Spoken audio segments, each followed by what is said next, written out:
Isaiah chapter 51. Listen to me, you who follow after righteousness, you who seek Yahweh.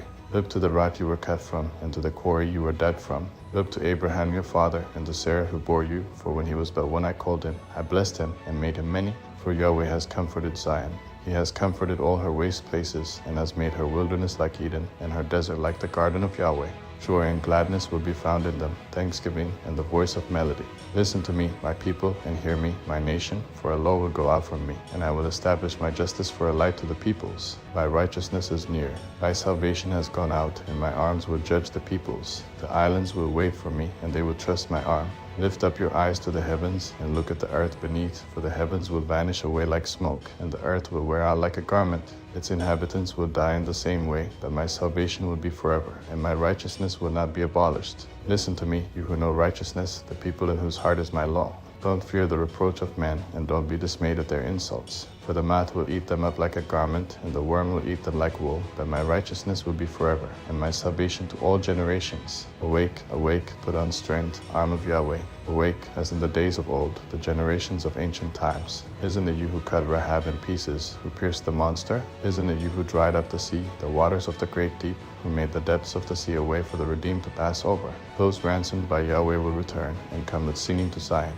Everlasting joy shall be on their heads. They will obtain gladness and joy. Sorrow and sighing shall flee away. I, even I, am he who comforts you. Who are you, that you are afraid of man who shall die, and of the Son of Man who will be made as grass? Have you forgotten Yahweh your Maker, who stretched out the heavens, and laid the foundations of the earth? Do you live in fear continually all day because of the fury of the oppressor, when he prepares to destroy? Where is the fury of the oppressor? The captive exile will speedily be freed. He will not die and go down into the pit. His bread won't fail. For I am Yahweh your God, who stirs up the sea so that its waves roar.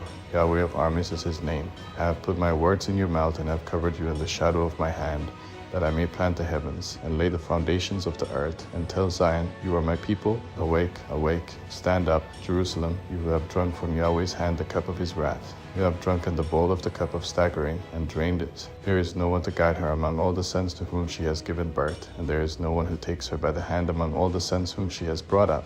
These two things have happened to you, who will grieve with you, desolation and destruction, and famine and the sword. How can I comfort you? Your sons have fainted. They lie at the head of all the streets, like an antelope in a net. They are full of Yahweh's wrath, the rebuke of your God. Therefore now hear this, you afflicted and drunken, but not with wine. Your Lord Yahweh, your God who pleads the cause of his people, says, Behold, I have taken out of your hand the cup of staggering, even the bowl of the cup of my wrath. You will not drink it any more. I will put it into the hand of those who afflict you, who have said to your soul, Bow down, that we may walk over you, and you have laid your back as the ground, like a street to those who walk over.